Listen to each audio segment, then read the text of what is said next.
This episode is all about strong care, worry, anxiety, and the goodness of God that we see in Psalm 65. We're going to talk about how creation points us to God, who is deeply involved in our lives, not just distant or detached, but sustains everything.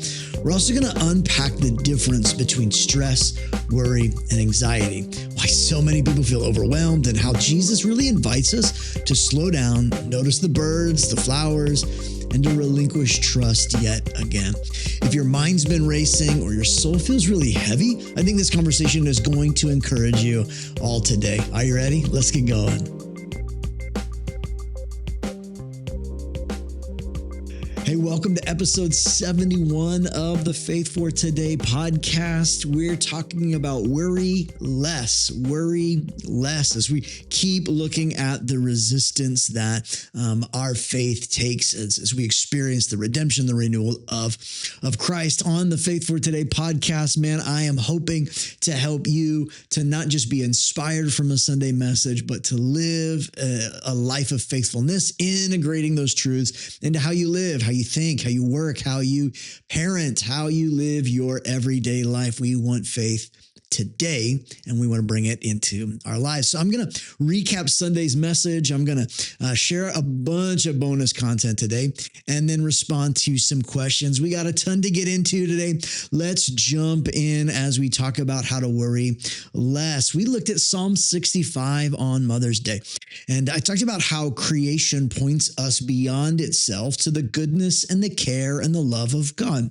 We see and hear phrases like Mother Earth because the earth feels nurturing, life-giving. But scripture tells like a really rich, deeper story that the earth is not the source of life, but God is. And in the same way that the nurturing, attentive, resilient strength that we often celebrate on Mother's Day in our moms is actually a reflection of the image of God himself in them. Psalm 65 paints this incredible picture of God watering the earth, of him calming the chaos, of providing abundantly, and having a caring space to help people and help the earth kind of roll through life, how he rescues us from things that just feel overwhelming and a sense of drowning that we might have. So when we see this reality about God, we see those same things in often moms at work in our lives. So we see moms caring for us, that we see them holding burdens. We see them creating environments where we can flourish and families can grow and thrive. We're really catching a glimpse of God's own heart on display in front of us. I really wanted us to see that God is not distant or detached, right? That he's deeply involved, sustaining both creation and sustaining us, his created beings, that are our lives. He sustains those things. We then kind of connected this idea of worry and anxiety in Matthew 6:25 through 34, because we see how God cares for the earth, and Jesus correlates it that if God cares for the earth, the birds, the flowers, then he's going to care for us too. I mentioned how stress, worry, and anxiety are related, but they're actually different. They're distinct. How stress is the body reacting to pressure, how worry is the mind spinning scenarios, and anxiety is when that fear settles into us physically and emotionally. Jesus tells us to look at the birds and flowers because that interrupts the spiral, and it kind of gives us an ability to anchor us to something true, physical, and present here and now. Instead of ruminating on worst case scenarios, Jesus invites us to replace worry with God's word and his very presence. I also wanted people to hear this clearly, that struggling with worry doesn't make you weak or bad. Often the same wiring that makes someone deeply caring and attentive can tilt us towards overthinking when we feel the pressure. That's why we need practical help. We need healthy rhythms. We need supportive people. Sometimes we need counseling or even medical assistance through medications. But ultimately, we really do need the real presence of God. Anxiety grows when I live like everything depends on me, but peace begins when I trust the God who actually sustains everything. All right, I got a bunch of bonus content to share with you today. I mentioned in the message how like worry and anxiety and stress isn't unique to just the female body, the female humanity. It's not just a woman's issue, but neuroscience does show that there are some patterns in how worry does tend to show up in women more often. It's important to say kind of that up front that even in what neuroscience presents in data about this, that it's about averages, not absolutes. In other words, it's kind of individual personality, life experience, and environment matters just as much as biology does to how we or how often we worry or experience anxiety or physical stress. One of the reasons that it does tend on average to show up in women more often is because women tend to score higher in rumination. Their mind tends to race more often than perhaps the male mind does. Two, neuroscience says that there's a stronger connectivity between emotion and reflection centers in a woman's brain. Brain imaging shows more crosstalk between the amygdala, which is your emotional processing space, and areas of the prefrontal cortex, the reflection meaning making in women in average. So brain imaging in women shows that crosstalk between the amygdala and the prefrontal cortex happens way more frequently. That just simply means that emotions are processed more deeply and thoughtfully by women on average, but also that concerns can feel more vivid and persistent in a woman's brain as well. Also, neuroscience kind of mentions that on average, it's got women have a more heightened sensitivity to social and relational cues. So again, women's brains often show a stronger activation in networks tied to reading facial expressions, tone, and relational dynamics. Kind of from an evolutionary standpoint, that's incredibly valuable for caregiving, community building. But it also means that there are more inputs to process in real time for often women's brains, which can translate into more things to worry about, especially around relationships, safety, and well-being of others. Like late women, especially moms, are carrying this mental load in that direction so often. And then oftentimes stress responds. There's a difference in how women respond to stress. See, men are often described as having more of a fight or flight stress response. Women tend to be influenced by things like oxytocin, and more often show a tend and befriend kind of a response. In other words, they move towards connection and care when under stress. I think that's really powerful, but it also can mean that they are carrying emotional weight of others and for others, which can fuel concern and worry and stress and anxiety even more often on average in women. And so I wanted to share some of the science behind the statement that I made in the message that it seems that on average that women can tend to be more worrisome than perhaps their male counterparts. And part of that is by design. You know, I just finished a book recently, reading a book, not writing one, finished reading a book that was called I'm Only Human. And it really was a theological exploration of around the idea of theology of finitude, meaning we are all finite. In other words, it's learning that the limits that we have on being human are by design by God. In other words, that there's a reality that we have to learn to accept, that we are finite, that we are not infinite in this moment. We are finite human beings. We have limits, we have capacities, and those limits need to be embraced rather than trying to reject them all the time. Now, we live in a culture that says, do more, be more, maximize everything, don't ever miss out on anything. And that tends to create a constant low-grade pressure that says, I should be doing more than I'm doing right now. And I think that pressure feeds and fuels anxiety in a really unhealthy way. In the book, there's a section just on anxiety and time. It says this, the author talks about how anxiety is trying to be infinite as a finite person. One of the ideas that it gives us is that only God is without limits. Humans were never meant to live without limits. in our state. Like only God is without limits, but we as humans have limits. We live, though, differently. We live like we should be everywhere all the time, that we can handle everything, that we should never get tired. And we live with this idea that we should never fall behind whatever the pace of culture or work or others are. And anxiety tends to grow in that gap between our expectation of being infinite and our reality that we are finite. And that gap between the two, the further that gap is for us in our lives in real time, can lead to growing sense of anxiety within us. And that's why so many people feel guilty for resting. They feel condemned for saying no to people or not being able to keep up at the pace of somebody else. And that comparison that just drives us up to more anxiousness. There's also an anxiety around time, right? We say things like, I never have enough time. And the author talks specifically about how time becomes a source of anxiety for us.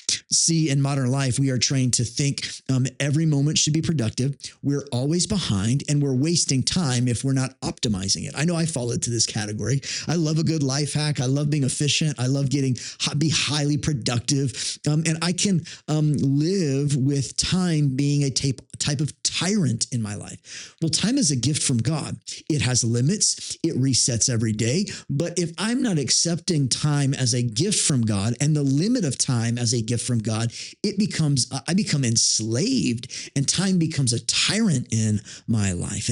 And that's when anxiety can rise even in my own soul. So I rush around all the time. I'm guilty when I feel like I'm resting, or I have an inability to be present all the time because my mind is always on the next thing, or what didn't I get done? And then I have this constant mental pressure. And you have this too, where you're constantly pressured by time, thinking I've got to get it done. I got to hurry here, go to there, got to fix that, or I forgot to do that. And we just can't be present in a moment. And we feel like we're behind in some way. And ultimately anxiety becomes fueled by this comparison and by visibility. Meaning, in the book, he kind of connects our anxiety to our cultural moment where social media is amplifying our performance, where expectations just keep rising in around us, and everything that we do has to be visible to everybody, or it's just not we're not fitting in. It's not being relevant. We're not living in the moment. We're not aware, and we constantly live with this idea of like, well, I just have a lot to do. I have a lot to do. I have a lot to do. I have a lot to do, and that becomes really ambiguous, but it becomes heavy over us, and it creates anxiety. Simply because we don't have a clear curation or understanding of time, the limits of time, and how we are not infinite in our own beings. And so we've got to come to this idea of trusting the Lord with our time and accepting the limits that we have, rather than letting anxiousness and stress and anxiety to kind of dominate our lives because of unrealistic expectations or unrealistic perceptions of who we are and how God has made each of us. And we have this running thing in our brain that says everyone else is doing more than me, and I'm just behind everybody else. Maybe you feel like you're behind, that by this stage of life, you should be further along. We do this spiritually. We think, well, I've been going to church forever. I should be much more mature than this person or than this. And we kind of live with this sense of like, I'm just behind the 8 ball in everything. But are we? By whose standards and according to what? And I think that creates a false sense of pressure, which creates stress and anxiety in us unnecessarily. And I think this is kind of what creates more anxiety. It's what creates the fear of missing out in us, which has become a pandemic in our midst. And this is where, as I shared on social media recently, that comparison really surges. And when we start to complain, it's because comparison has surged. We started to compare ourselves, and therefore we start to complain and we start acting entitled. And that creates more and more like we're acting as if we're infinite, and we're not. We're acting as if we should be infinitely more than what we really are. And rather than celebrating our limits, recognizing limits and living with them. We keep trying to push the limits and expand more and be more this and more and more and more and more. And we can't accept the gift of enough, or can't accept the gift of presence with God in those areas. And so we end up acting like we are God in and of ourselves. And we shouldn't really claim to be God. But yet, many of us live like we should be able to do what only God can do. We need sleep. We need rest. We need to experience and receive limits. And so what ends up happening is anxiety isn't just emotional. Anxiety actually comes because of a misplaced identity, where we think we ought to be more infinite, but actually we are finite.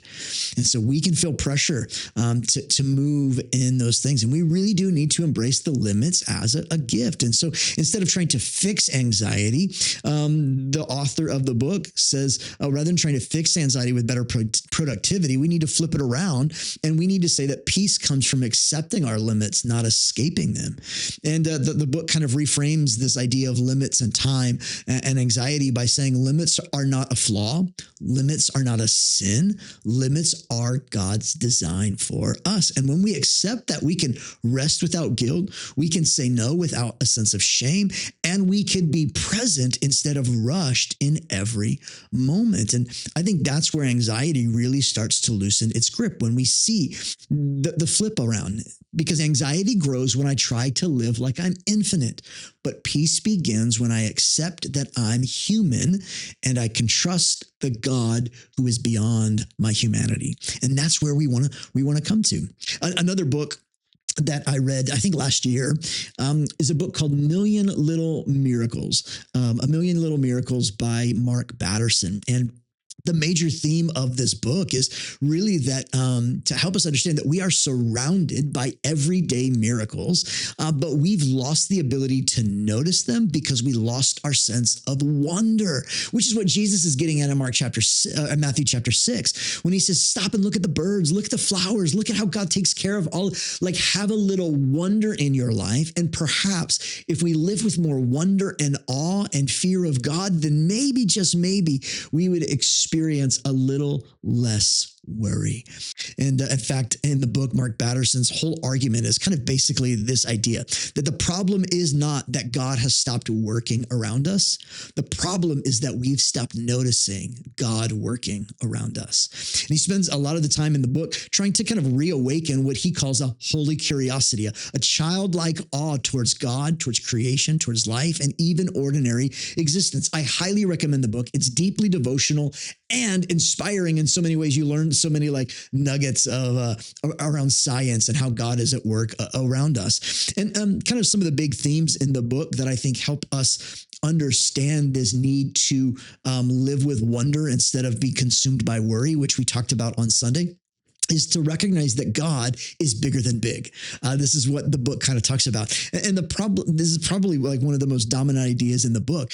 In fact, he kind of, in the book, he kind of zooms out to show like some of the million little miracles that we see all around in the galaxies, black holes, in DNA, in physics, in the ecosystems of our world. And of course, the complexities and the nuance and the beauty of how the human body is so intrinsically together and linked. And the idea is this, that creation is too intricate and astonishing to be accidental. And so when you look at how caring and specific and intricate and thoughtful just the human body is and all of creation is, you begin to see the million miracles all around us, how God is always at work. And the more we consider the wonders of God, the more we'll live with awe and wonder, beholding God, and live with less worry like we are our own God. He uses examples like the speed of the earth traveling through space, the uniqueness of a fingerprint and an eye print, the microscopic cellular complexities that exist, or the scale and the vastness of the universe itself. And the idea really is that if creation is this massive and detailed, then God must be even greater, bigger than big, which is exactly what Psalm 65 is kind of pointing at, that God governs all of creation, that he sustains the whole ecosystem in the cosmos, and creation reflects God's divine glory. That's the idea. That's the marker that we saw in Psalm 65 on Sunday, and that in the book Million Little Miracles is kind of what he's getting at.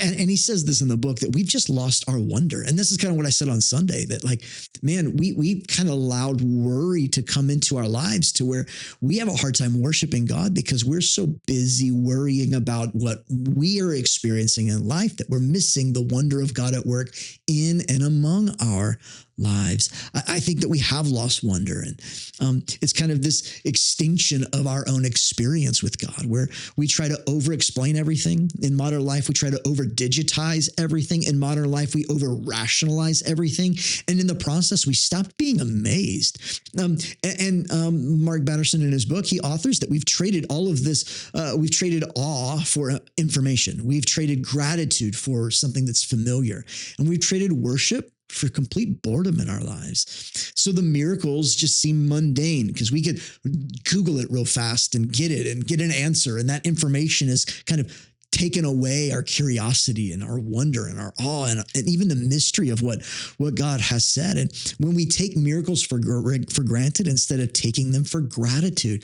we've got to learn to live with some gratitude, so that gratitude fuels our ability to trust in God, versus where worry kind of fuels our inability to control life as if we're God. And that's not what God has for you or has for me. And so we need to develop this holy curiosity, this idea of paying attention, slowing down, noticing the beauty, like flowers and birds. Someone even posted stopping and noticing the beauty of a snake the other day. And I was like, no, don't want anything to do with that. You can keep the snakes. I'll just keep looking for birds, right? But we have to slow down, pay attention to the beauty, notice something that's going on, see God in like the ordinary moments, the way your kids laugh at things, the little, man, I think one of the coolest videos like on social media is like watching kids, like little babies, like their face light up when they see something funny, or like how they start laughing hard at something. I think that's beautiful. I think it's wonderful. We begin to see ordinary moments like that, begin to fill us with a little bit more awe, a little bit more wonder, a little bit more levity in life. And I think those are important moments. When we look at things like butterflies and flowers and stars and the sound waves and how seeds work, how human emotions are experienced, laughter and memory and music, like all of this is all about helping us reclaim just this holy curiosity, a holy expression of awe and wonder, and awakening something that maybe has gone dormant in our lives because we've just let life beat us down to where we have no wonder, we have no awe. And we need to stop and look at the birds, stop and smell the flowers, stop and laugh a little bit with somebody that we care about. An ordinary life is actually very extraordinary if you'll stop and you'll look closely enough at it. And one of the other things that he says in the book is that God is just closer than we realize. He's closer than close. He's not just bigger than big, but he's closer than close. And I love that. In fact, this is what we saw in Psalm 65, that God being close to us happens because God hears us. And his whole goal, and the whole goal of prayer isn't to get God to do what we want him to do. The whole goal of prayer is that we grow closer to God. It's actually more about building a unity and union with God. It's about experiencing his nearness, about inviting his involvement, about encountering his presence every day. And this is a miracle in and of itself. Think about the breath in your lungs, the relationships around you, the provision that you experience, healing in our body, moments of timing and grace. These are cosmic things that happen, that are miraculous, that are God being near us, being close to us. And this is what we saw in Psalm 65, that God portrays himself as someone who is intimately involved with us, how he waters the earth. He enriches the earth. He is crowning the year with abundance. And this is the God who's involved, the God who is close, the God who draws us close to him. And this is what we want to see. We want to recognize the million little miracles all around us and create a little bit more awe and wonder within us instead of letting worry consume all of who we are. And so this is kind of what we looked at. We looked at the beautiful moments that Jesus reminds us that God has cared for birds and God has cared for flowers. And when you can stop and you can actually say, man, look at the birds, look at the flowers. You're kind of beginning in that moment to stop the cycle of moving on. You kind of begin to acknowledge that something is there. You're not trying to escape it. You're actually beginning to regulate your nervous system when you can name, oh, there's a bird, there's a flower, there's something here, and you can be specific in your praise and gratitude, your awe, your wonder. You're actually beginning to regulate what's happening on the inside of you, rather than letting worry just cycle you into this tornadic kind of frenzy of chaos inside of you. You can begin to quiet and calm your own soul and mental state. Your nervous system begins to chill out. I meant to kind of joke on Sunday that when you find yourself spiraling and you start to see worry begin to circulate in your mind, go touch some grass, right? You don't need to smoke the grass, but just go touch the grass. Go touch it. Go look at the flowers. Go walk through your yard. Look at some birds for a minute. Grab a couple deep breaths and just examine the curiosity around you and grow with a little bit of awe and wonder. And that wonder will help lessen the worry around you. The last thing I wanted to say here in this section kind of bonus content was kind of to just specify something. I talked about how how a woman can, a mom or a wife especially, can give encouragement to a kid or to their husband, and it does something special. It breathes life into them. Like life and death are in the power of the tongue, which means that when you can use your words to speak life, you actually breathe kind of life into the soul of the person who is listening. And I think there is power in our words in that way. When a mom speaks life, it breathes encouragement and belief into a person's soul. When a dad speaks life and encouragement, it forms identity and establishes purpose. Think about it. When a dad speaks encouragement and life into a child or into a spouse, it helps form identity and establishes purpose. But when a mom speaks life into a kid, it breathes courage and a sense of belief. I think both kinds of voices are needed. I think that's why God set up male and female in the way that he did, the uniquenesses, the things that they bring to the table, their strengths, that they stand together as like co-laborers in this life, equal in all things, like both made equally in the image of God, worthy of dignity and respect in that way, and of mutuality in all things. And so in that, we don't get into toxic forms of control and submission, and nor do we fall into the prey of like throwing off all roles and understanding of gender distinctions as some like toxic form of femininity. Like we reject both of those things as people who hold to the scriptures. And as we look at the scriptures, we see that God has a unique blessing that comes when a father blesses a child, when a husband speaks to a wife in an encouraging way. It does something to the soul and to the psyche. And the same thing happens when a wife speaks to her husband in a life-giving way. And something happens in the child when a mom breathes life into them. See, a dad speaks life and it forms identity and purpose. A mom speaks life and encouragement, and it brings courage and establishes belief within that person. And so that's going to do it for our bonus content today. I hope some of that has been helpful in kind of continuing to explore these ideas together. All right, so let's get to those questions and response now. Here's the first question. Is it a sin for a genuine believer to constantly and consistently worry about something all the time? So let me say this. First of all, if we're kind of dealing with some extremes here, like all the time, I don't think anybody does that all the time, but I think we can consistently and constantly be kind of worried. I think that is true. And is it a sin for a genuine believer versus a nominal believer? Again, I think we're kind of painting extremes to try to like pigeonhole something. And I want to be cautious here. Let me say this in 1 John 5, John writes and he says, there is a sin that leads to death and there is sin that doesn't lead to death. I think if you're going to qualify worry as a sin, since Jesus kind of commands us not to worry, which you could make that claim in that case, I would say it would fall into the category of a sin that doesn't lead to death. In other words, it's not helpful in this moment. It's not helping you experience the life that God wants for you. And it can disintegrate away and kind of disrupt our union with God, our closeness with God. And so in that way, it can be a sin. It misses the mark of God's designed union with us. So in that way, yes, but it's not a damnable sentence of a sin that's going to kind of condemn you and damn you to hell in that way. It's not one of those kinds of acts, if you will, not one of those transgressions that has to be that way. It's one of those sins that isn't good for us, isn't God's best, and it's living below the standard of what God wants for us. God does not want us in worry all the time. He doesn't want us there. That's not good for our soul. It's not good for our minds. It's not good for our emotional well-being. It's not good for our spirit. And it's certainly not good for our physical bodies. So in that way of saying, if we're worrying all the time, is that a sin? Well, it's certainly not helping our lives. And so I want to be cautious in labeling something in that way, because worry absolutely can disrupt our union with God and our closeness with Him. But I don't think we need to feel condemnation when we experience worry. Just think that we need to recognize that worry isn't the right way to deal with what it is that we're experiencing in that moment. And so, I think that would be a good thought process around kind of that question. Here's the next one, kind of similar.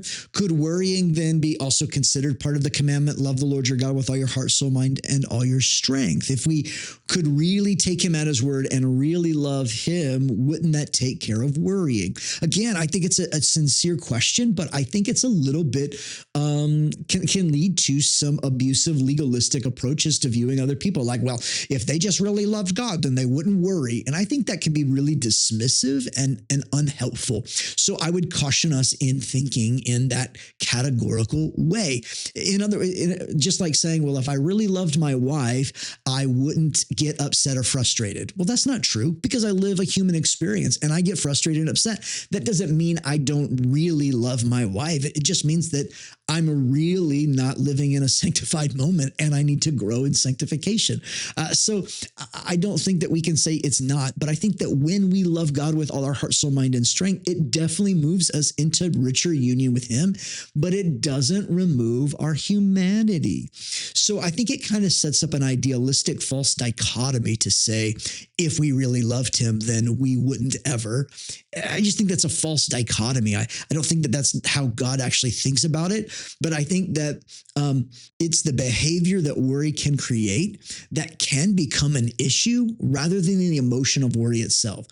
Again, worry is an emotion that alerts us to a process of thinking. And if we can understand that worry alerts us to an emotional experience that we're having, it's what we do in response to that emotion that matters. It's kind of like saying, is lust a sin? Well, it can if it leads you to act out in wrong ways, but it's not so much having a thought that is wrong or having an appetite or an urge that's wrong. That's part of the human experience. It's that you just don't act out on those things. It's not leading you to a behavior that would be destructive or damning or unhealthy. And so when we think about worry as an emotion, no, but when we think about worry as a way of then leading us to certain behaviors that discount, discredit, and dismiss God or diminish our love for God, well, I think that becomes really unhelpful and unhealthy, again, in all of those things. But let's not set up false dichotomies to say, like, if you worry, you really don't love God. I don't think that's true. I think that you really can love God and really are human, and you can experience worry. But what we do with our worry, because we love the Lord and we know the Lord loves us, I think that's where we learn to deal with worry in a different way. Here's the next question. If I see someone like in crisis, what are some things I can do to help them? Now, I'm assuming we're talking about like stress, worry, or maybe even anxiety is just kind of like crippling their body. And it's really showing up in real ways. I think one, pray for them and try to understand them. Like get kind of curious about them, learn. And I would say in a non-anxious moment or a non-anxiety induced moment, Ask them how to best support them when they do get anxious and worried. Sometimes when you're stressed, the worst thing to hear is, well, don't stress about that. Well, there's no reason to stress about that. That like diminishes the fact that you're stressed and makes you feel bad that you're even stressing. Like that's not necessarily helpful. It's kind of like somebody who's grieving saying, well, you don't just get over the grief. It's fine. God's going to come through. Like a kind of trite and cliche. I think we actually need to hold the burden with people, not dismiss the fact that people are experiencing a burden. So we want to be very understanding. We want to get curious about it. We want to love them, support them, pray for them. I think that when someone is, if they really are spiraling, go like be physically present with them if you can. Go for a walk with them, not to condemn them, but to just have curious conversations. Sometimes the best thing to do is just hold somebody and help them breathe deeply, if that's possible. Like one of my kids, when they start to have anxiety, just helping them breathe, sitting there with them, being a non-anxious presence in their life is a great way to just support people in those moments of crisis. When someone is spiraling, you can't talk them out with logic, but you can help them regulate in the moment. And then as things begin to calm down, then you can begin to bring logic and rational into those moments. And so find strategies that help them, find ways that kind of come alongside them. But man, it's kind of like when people like get worked up, telling them to calm down doesn't help because it's not calming them. So just be a non-anxious presence rather than telling somebody don't be anxious. And so showing up for people in their lives can look different, and find the ways that would support them, especially if they're prone to experience those kinds of moments, very anxious moments or whatever. Here's another question. You said in the message that we aren't bad people, but we have bad systems when talking about stress. Can you expound and explain that to me more? Yeah. So we all have developed systems of behavior to try to meet core needs in our life. Those core needs being safety, belonging, and purpose, or said another way, being safe, being seen, and being significant, right? These safety, a sense of seen, belonging, love, and then significance, purpose. Like these three things are core needs that we all have. And we all try to meet those needs through systems of behavior.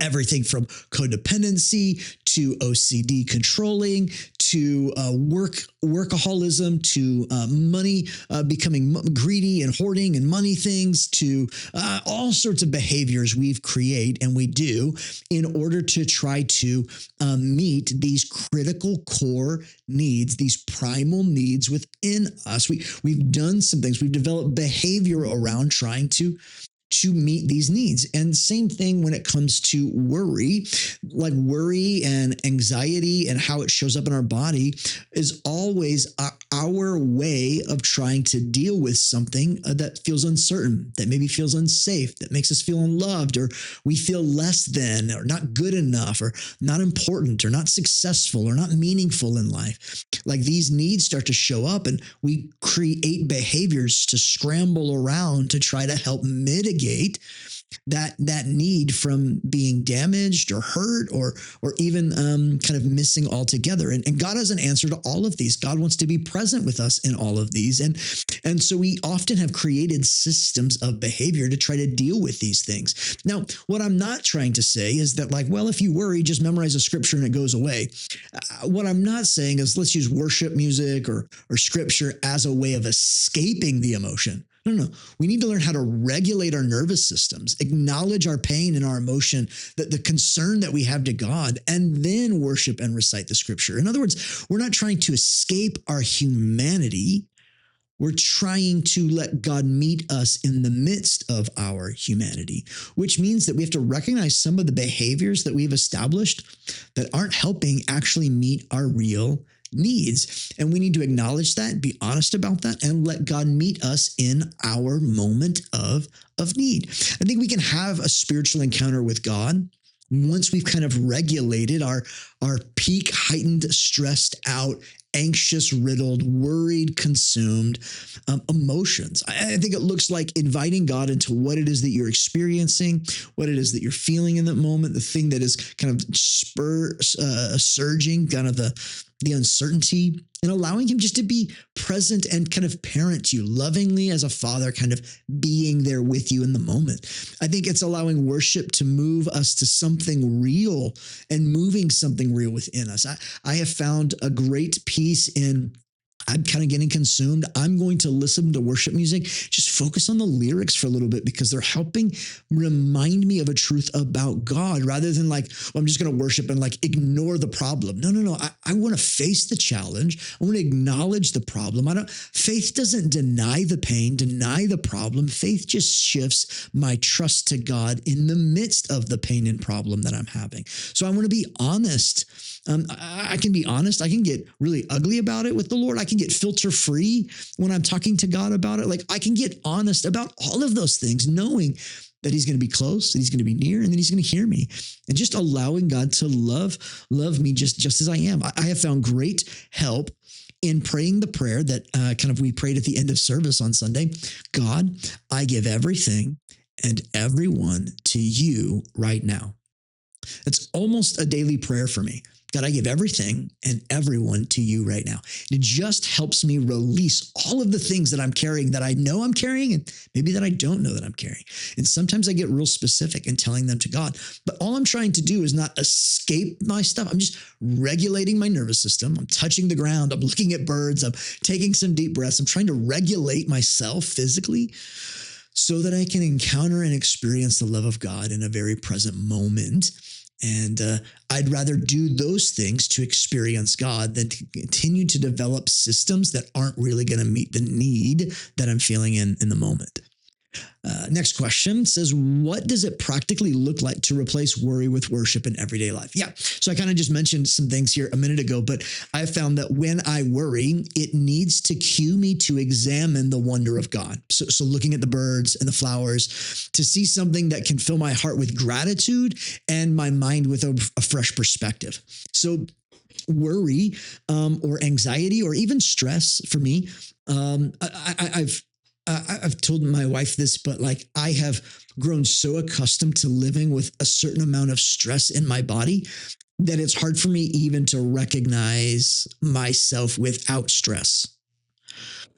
So I've had to do a lot of things to kind of help regulate even that, to even recognize when I'm stressed. So I don't recognize anymore that I'm stressed. I actually have to recognize behaviors that I typically go to handle stress or in response to the stress. So I can recognize the behavior quicker than I can recognize the emotion.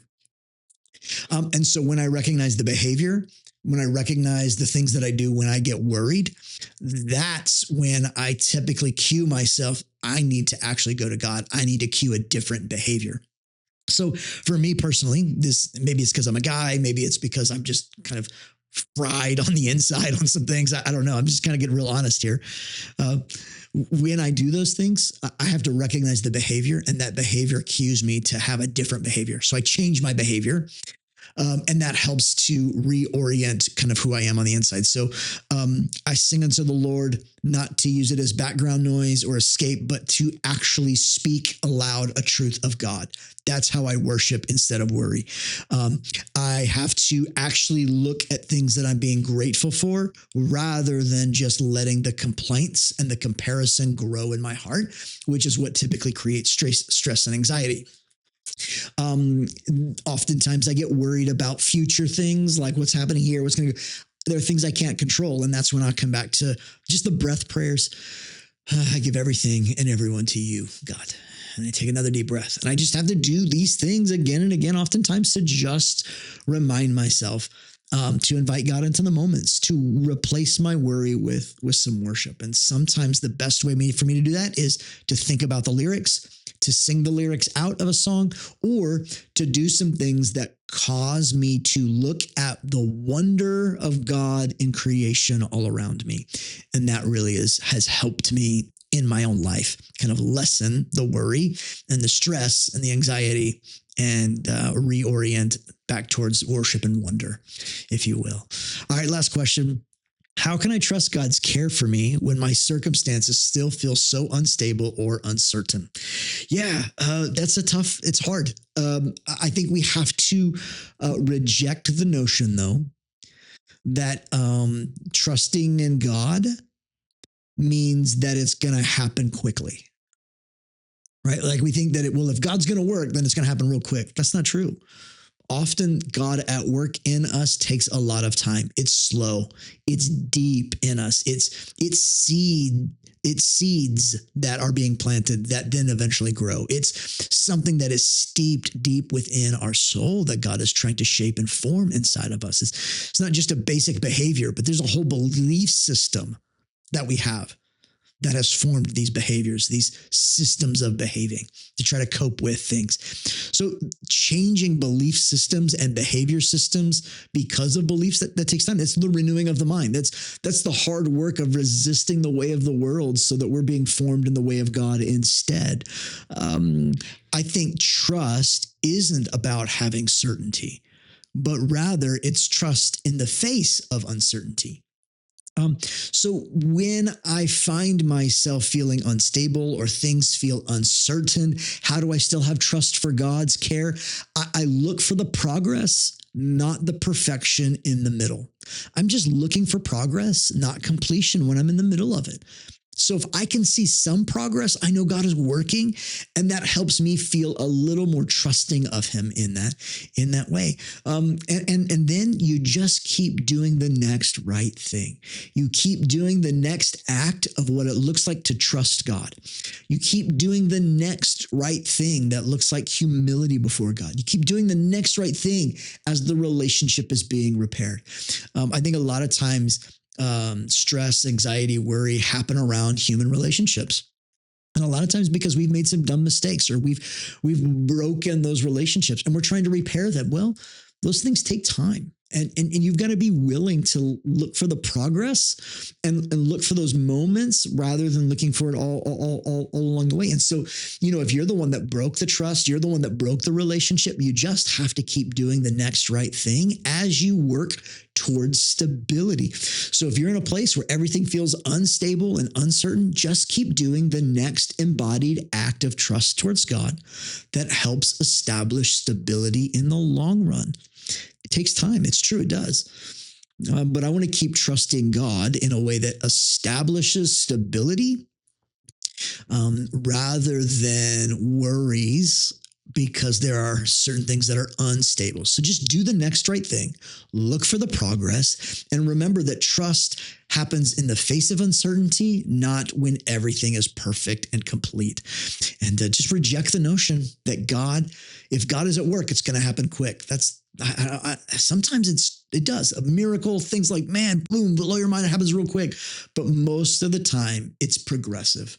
It happens over the course of time because that's where faith is strengthened. And that's why we need perseverance in our faith. And that's the kind of faith God is shaping and establishing us to have. That's the kind of faith that comes to life every day. So we just keep bringing faith to life today. We keep living faithfully today. We keep showing up with loyalty and trust to God today. We keep living with faith for today. Hey, that's going to wrap up today's episode. Thanks for watching. Thanks for subscribing. Thanks for sharing. I hope it's been a blessing to you. Just know, man, God is faithful. God is at work. Go look at some birds. Go smell some flowers. Go touch some grass. Go worry less by letting your wonder in God grow bigger and bigger. And He's closer than close. I love you.